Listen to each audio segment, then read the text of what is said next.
हरिओम सभी को मेरा हरिओम। महात्मा जी को मेरा प्रणाम। महात्मा जी, मैं आपसे लीक से हटकर तो मैं नहीं कह सकता, परंतु जो अध्यात्म का जो सब्जेक्ट है उससे हटकर है, पर सामाजिक है। इसलिए मैं पूछना चाहता हूँ कि ये जो आज के परिवेश में तलाक बोले तो डिवोर्स की संख्या सबसे ज्यादा बढ़ती जा रही है। कोर्ट में बहुत सारे केस पेंडिंग पड़े। यूथ सुसाइड कर रहा है। ये क्यों बढ़ता जा रहा है? क्या कारण है? ये तलाकों की संख्या किस वजह से बढ़ती जा रही है? इस पे थोड़ा सा आप प्रकाश डालेंगे तो ज़्यादा मेरे लिए और समाज के लिए और भक्तों के लिए अच्छा रहेगा, क्योंकि समस्या गंभीर हो गई है। क्या इसका रास्ता निकल सकता है? किस तरीके से हम लोगों को देखना चाहिए? महात्मा जी कृपा कीजिए प्लीज। हरिओम। सभी भक्त प्रिय जनों को हरिओम। ओम नमो नारायण।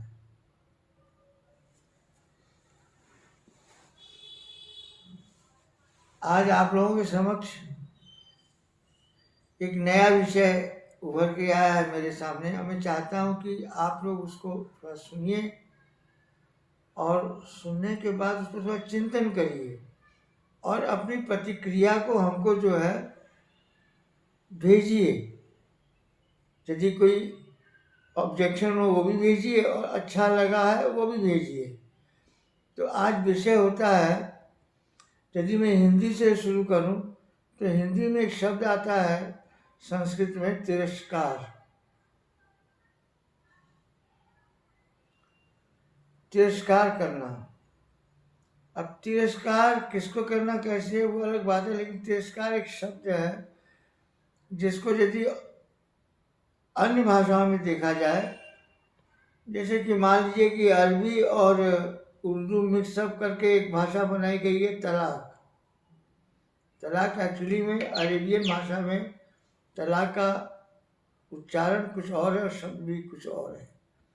तलाक शब्द को कॉमनाइज किया गया जनसंख्या को देखते हुए। एनीवे, तलाक।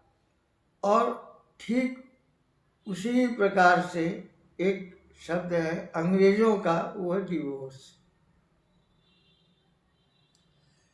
ये तीनों पैरेलल पर हैं, लेकिन दो के अर्थ एक ही हैं और एक का अर्थ जो है भिन्न है। तिरस्कार शब्द जो है हम पत्नी का नहीं करते हैं, तिरस्कार हम अपने व्यसन का करते हैं, तिरस्कार हम अपने दुरुपयोग का करते हैं। इनके लिए तिरस्कार कहा गया है। और तलाक जो है वो सीधे पत्नी के अलावा और किसी को आप तलाक नहीं दे सकते, अपने अपने माँ बाप को नहीं, बहन भाई को नहीं दे सकते हैं। तलाक जब भी देना होगा तो पत्नी को ही दे सकते हैं। डिवोर्स जब भी देना होगा तो अपने पत्नी को ही दे सकते हैं, ना कि father mother grandfather and daughters. That's a difference. तिरस्कार है हमारे में, लेकिन तिरस्कार में कहीं भी स्त्रीलिंग और इस प्रकार की पत्नी वाला कोई चक्कर नहीं है। यदि हम साइंटिफिकली मतलब कि ग्रामेटिकली उसको देखने जाएंगे तो तीन ही है, तीन अर्थ जो है एक ही है, लेकिन किसके कैसे यहाँ पर परिवर्तन हो जाता है तो वो तलाक हो गया।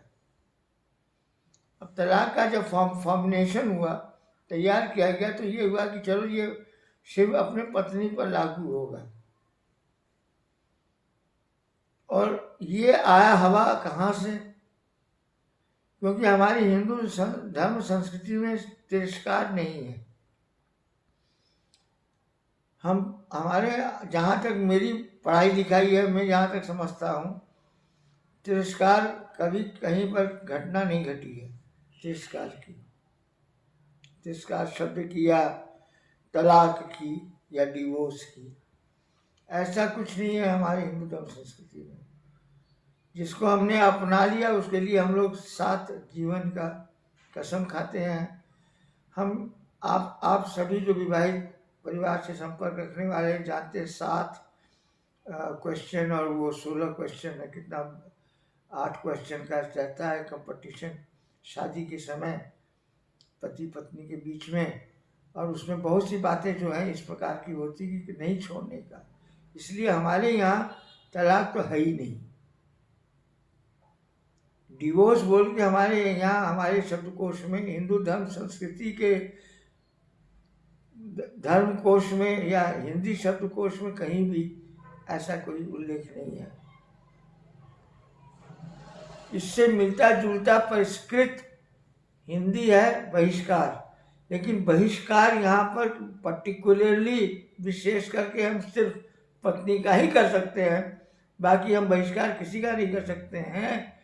ऐसा कुछ नहीं है। हमें बहिष्कार करना अपने घर का कर देंगे, द्वार का कर देंगे, पति पत्नी क्या माँ बाप बेटा सबका बहिष्कार कर देंगे, वो चलता है। लेकिन यहाँ तलाक जो है सिर्फ पत्नी को लेकर के है। अब एक पत्नी को आपने तलाक दे दिया, उसको अपने घर से निकाल दिया, कहाँ जाएगी वो? ये एक क्वेश्चन मार्क है। इस पर नंबर बाद में कभी विस्तार में बातचीत होगी। अब ये शब्द आया क्यों, ये संस्कृति आई कैसे, मैं थोड़ा सा आप लोगों को एकेडमिकली ऑथेंटिक डाटास की तरफ ले जाऊंगा थोड़ी देर के लिए। ज़्यादा मगजमारी नहीं करूंगा। कभी भी इच्छा होगी तो आप हमारे यूट्यूब में आप उनको बोलेंगे, हम उसको खुलासा कर देंगे। तो अभी क्या होता है, ये वर्ड डिवोर्स, ये इसका उद्बोधन जो है डिवोर्स से हुआ है, तलाक का। डिवोर्स के बाद तलाक आया है। पहले डिवोर्स आया है, डिवोर्स का देखा देखी तलाक आया है। अब ये प्रश्न उठता है कि ये आप कैसे कह सकते हैं? तो इसमें बहुत ही सिंपल, अभी आज के डेट में मैं सिंपल में बता रहा हूँ, कभी विस्तार करूँगा कि कभी आप यदि बाइबल हिस्ट्री पढ़ेंगे, वो कम से कम 1000 पढ़ने की किताब है। यदि बाइबल हिस्ट्री आप उस पढ़ेंगे और उसके बाद कुरान शरीफ पढ़ेंगे, वो भी लगभग इतनी ही की पड़ती है, लगभग इतना जाता है, उसका भी 700-800 ऐसे कुछ होता है। दोनों का कंपेरिजन आप करेंगे, माने दोनों को यदि आप समतुल्य ढंग से देखने की चेष्टा करेंगे तो आप पाएंगे कि कुरान शरीफ में लगभग 80% कहानी जो है वो बाइबल हिस्ट्री से ली गई है, यीशु मसीह से। यीशु मसीह के पैदा होने के पहले से लेके यीशु मसीह के मरने तक और मरने के कुछ दिन तक। तो कुरान शरीफ में आपको ज़्यादातर वही कहानियाँ मिलेंगी। शब्द अलग होंगे, शब्दावलियाँ अलग होगी, कहानियाँ में थोड़ी चेंजिंग होगी, थोड़ी कलरिंग होगी, बाकी सेम टू सेम है। जैसे एडम ईव 400 साल के बाद पैदा हो गए आदम हव्वा। ईसा मसीह को गुजरने के 400 साल के बाद में आदम हव्वा बोल करके कहानी तैयार हो गई। कुरान शरीफ में आप देखेंगे आदम हव्वा के द्वारा जो है ये पूरा जगत का निर्माण हुआ है। कालांतर में कुछ हमारे जो ब्राह्मण वर्ग जो थे कमाने खाने के चक्कर में उन्होंने एक किताब निकाली। मैं थोड़ा इसके अगेंस्ट में रहता हूँ, बहुत चीज़ें मेरे मन लायक नहीं है उसमें, मनुस्मृति। तो वहाँ पर मनु आ गए।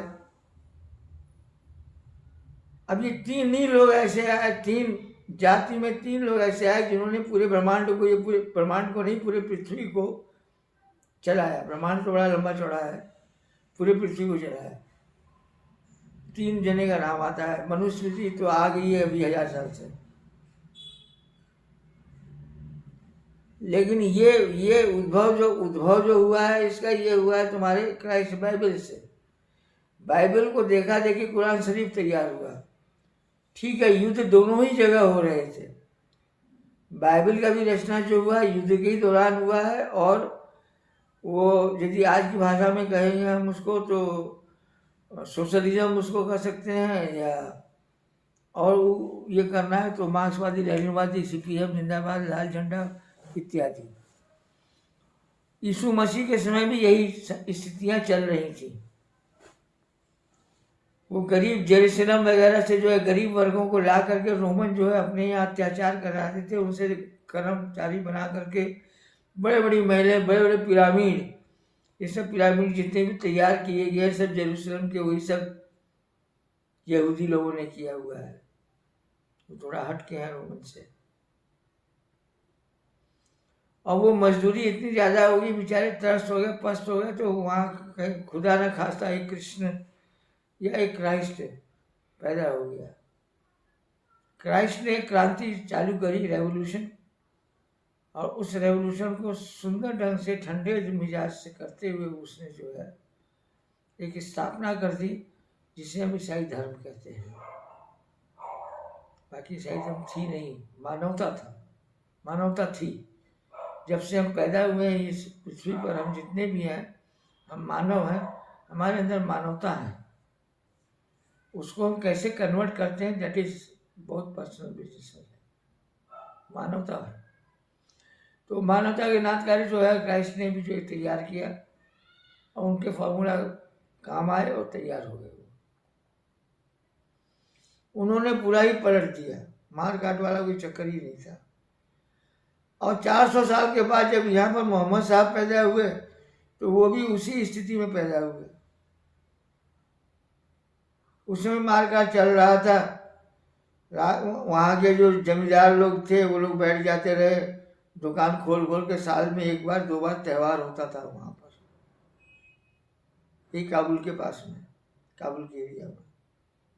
काबुल कह रहा हूँ मैं आपको, कहाँ, ये मक्का मदीना जो है, मक्का के अगल बगल की एरिया की बात है। ये मक्का एक स्पॉट बना दिया गया, मक्का के और पहले ही जितने जमींदार वहाँ के थे वो लोग जो है कुछ मजदूरों को ले आए थे पकड़ करके जेरूसलम इधर से, यहूदियों को, और कुछ वो लोग ले आए थे अफ्रीका से। और वहाँ पर वो लोग अपना जो है काम करते रहे, धंधा करते रहे। पत्थरों का भी धंधा होता रहा, सिलिक का धंधा होता रहा, काजू कह रहे मतलब कि अखरोट का धंधा, बादाम का धंधा, ये सब होता रहा। एक बाजार लगते था, और जितने भी आदिवासी रहते थे सब आदिवासी अपने अपने देवताओं को ले आते थे साथ में। और वो कमरा जो आज जिसे हम लोग मक्का कह रहे हैं, वो कमरा था। कमरे में हर प्रांत के, हर ग्राम के देवी देवता वहाँ पर लाके रख दिया जाता रहा। उसके बाद ग्रामीणवासी जो हैं या शहर से जो आए हुए वो लोग अपना व्यापार करते थे। महीना 15 दिन, एक महीने का मेले में जितना दिन उनको व्यवहार करना है वो व्यवहार करते थे। और व्यवहार करने के बाद वो जब जाने लगते थे तो अपने देवताओं को ले जाते थे। ये एक उनका एक तरीका था, ये चलता रहा। इसी में जो कुछ उद्योगपति जो वहाँ के जमींदार वगैरह थे, इसी में लड़ाइयाँ हुई। लड़ाइयों में जो है मोहम्मद साहब के परिवार के लोगों को भी मार काट हुई, इत्यादि हुआ। इस प्रकार से एक प्रकार से कुरान शरीफ तैयार हो गया। अब रही बात कि ये लोग जो बुर्का पहनते हैं, बुर्का ही क्यों पहनते हैं? यदि बुर्का नहीं पहन रहे तो कम से कम सर के ऊपर जो कपड़ा डालते हैं उसको क्या तो आजकल चला है, मैं भी भूल गया हूँ कहना। हिजाब, मैं अपने डायरेक्टर से पूछूंगा। हिजाब मैं भाइयों बहनों, मैं पिछले 2-3 महीने से प्रयास कर रहा हूँ कि हिजाब मेरे दिमाग में मैंने बैठ नहीं रहा है। एनीवे, हिजाब, बुर्का, ये सब जो बातें हम लोग जो कर रहे हैं, या जिसको लेकर के हमारे भारतवर्ष में क्रांति तैयार हो रही है, हमारे नवयुवक जो है पीड़ित हो गए हैं। एक दूसरे जो है नवयुवकों को एक अवसर मिल गया है। दो पॉइंट मेजर है जो कि हम सब गृहस्थों को, हम सब संतों को इस बात पर ध्यान देना चाहिए। एक तो ये हो जाती है कि आप जो है उसके अधीनस्थ हो गए, तलाक, क्योंकि तलाक हमें देना ही है जी, हम देंगे, क्योंकि हम दूसरी एक गर्लफ्रेंड तैयार रखे हैं तो उससे हमारा कैसे पटेगा, हम देंगे। ये कन्वर्टिंग इनटू फैशन हो गया, फैशन के तौर पे। अब ये धीरे से जो है तलाक जो बहुत ही महत्वपूर्ण था कुरान शरीफ में, वो जो है अब फैशन का रूप बदल लिया है। और वो अपने में तो इन लोगों का बदला ही बदला है, लेकिन इसका असर जो है जो इनके नहीं है उसके ऊपर भी पड़ना शुरू हो गया। न कि सिर्फ हिंदू धर्म के अलावा और भी जो धर्म हैं उनके ऊपर भी इसका असर पड़ गया है। बुद्धिज़्म पर पड़ गया है।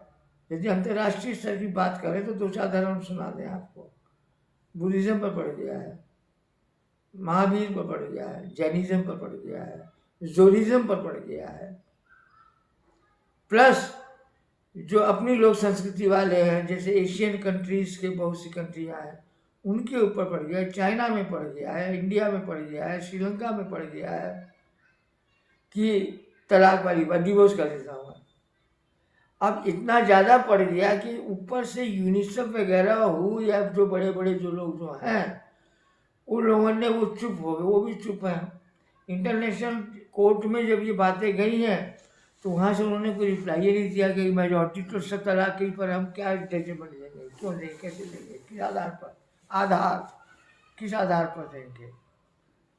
पूरा पूरा विश्व जो है एक धर्म पर तो है नहीं कि हम उसके आधार पर दे दें, फिर हमें सभी को देखना पड़ेगा। तो वर्ल्ड कोर्ट ने जो है इसको धीरे से किनारे कर दिया। तो किनारे कर दिया इसका मतलब ये हुआ कि कंट्री वाइज जिसका जैसा जो इच्छा हुआ उसने पास कर दिया कि चल भाई चलो हम डिवोर्स को मानते हैं। जैसे गवर्नमेंट ऑफ इंडिया कि आप अपना कोर्ट मैरिज कर लिए, कोर्ट मैरिज करने के बाद आपको डिवोर्स करना है, डिवोर्स कर दीजिए। लड़का लेंगे कि लड़की लेंगे, आप एक प्रकार रख लीजिए, आपका सालाना खर्चा इतना होता है, इतना ऐसे ऐसे ये वो दुनियादारी बहुत कुछ कर दिया। ये सब था नहीं, आज से 200 साल पहले नहीं था। आज से 200 साल पहले ये बातें नहीं थी। ये तो हम लोग का दुर्भाग्य कि हम लोगों ने उनको अंग्रेजों को बंगाल में आने दिया और उन्होंने ये एक नया फार्मूला हम लोग के दिमाग में डाल दिया जिससे कि हमारी जनसंख्या बढ़ गई। हम लोग खाने पीने वाले आदमी हैं, जनसंख्या की वृद्धि होगी, हमारी ऐसी तैसी होगी। जब वो यहाँ से जा रहे थे तब जनसंख्या जो थी 33 करोड़ थी और आज जो 150 करोड़ हो गई है। तो ये इसको तलाक को महत्वपूर्ण माना जाए इसकी जनसंख्या का? जनसंख्या से तलाक से कोई संबंध नहीं है जी। ये तो अलग विषय था कि हमारी जनसंख्या इतना बढ़ गई। तलाक का ये कारण था, तलाक हम इसको दे के उसको पकड़ लिया, उसको पकड़ के उसको दे के उसको पकड़ लिया, पकड़ के उसको छोड़ दिया। हम लोगों ने स्त्रियों को बिकाऊ बना दिया हमारी भाषा में, तलाक एक शब्द का, और गवर्नमेंट ने उसको अप्रूव भी कर दिया। गवर्नमेंट उस पर एक्शन नहीं लिया। अभी एक नया चढ़ा हुआ है वो जो दुपट्टा सर पर पहन के चल रहेगा। तो इसका मतलब कि ये तलाक वाली बिरादरी जो है वो हिंदुस्तान में हिंदू के बीच में आकर के वो अपना अलग ही एक यूनिफॉर्म तैयार कर रही है। तो हमारा यूनिफॉर्म कहाँ गया? या हमारी यूनिफॉर्म की क्या वैल्यूएशन है? एक हिंदू राष्ट्र का यूनिफॉर्म क्या है और हिंदू राष्ट्र के उस यूनिफॉर्म में क्या ये सूटेबल होता है बुर्का या वो ऊपर जैसे ओढ़ने वाली कार्यक्रम जो है या तलाक? अब ये कुछ तो प्रश्न ऐसे हैं जिसका कि उत्तर देने के लिए जो है हाई अथॉरिटीज से बात करनी पड़ती है। अगर सॉरी मैं बीच में मैं क्षमा चाहता हूँ। ये जो आपका कुरान शरीफ है इसमें इसका उल्लेख है तलाक का या हिजाब का या बुर्के का? हाँ वो है जी, वो है। तलाक का नहीं है। तलाक का नहीं है जी, तलाक बोल के नहीं है जी। अब उनके अरबी में कहीं कहीं एक आध जगह मिल जाता है तलाक। और रही बात बुर्के की, तो बुर्के के ऊपर बहुत अनुसंधान करने के बाद व्यक्तिगत मैंने एक चीज़ को पाया, क्योंकि एक बार मैं यूरोप की ट्रैवलिंग में मेरा मिस फ्लाइट के कारण मुझे जो है कुवैत रुकना पड़ा था 4 घंटे का। 4 घंटे में मैं कुवैत रुका हूँ तो 4 घंटे में कुवैत घूमा भी। तो मैं देखा कि बुर्का पहनना, तो वहाँ तो बुर्का तो वो हर रंग का पहन लेती हैं, लेकिन बुर्का पहनने का एक्चुअली एडवांटेज ये रहता है कि जो वहाँ की गर्म हवाएं चलती हैं, जो ठंडी हवाएं चलती हैं, उससे शरीर के ऊपर जो क्या उसकी प्रतिक्रिया होती है, इसलिए उनको बुर्का पहनना एक प्रकार से वहाँ पर जरूरी है, कंपलसरी है। जैसे हम लोग यहाँ पर जो है पहाड़ों पर कहीं चले जाए, ऐसी जगहों पर चले जाए, राजस्थान वगैरह में यदि चले जाए, तो देखते हैं कि वो वस्त्र जो ज़्यादा ही उपयोग करते हैं। हमको लगता है कि वो वातावरण की वजह से उनको कुछ उस प्रकार का वस्त्र पहनना पड़ता है, जैसे हम लोग अंग्रेज की स्टाइल में नाइटी पहनते हैं,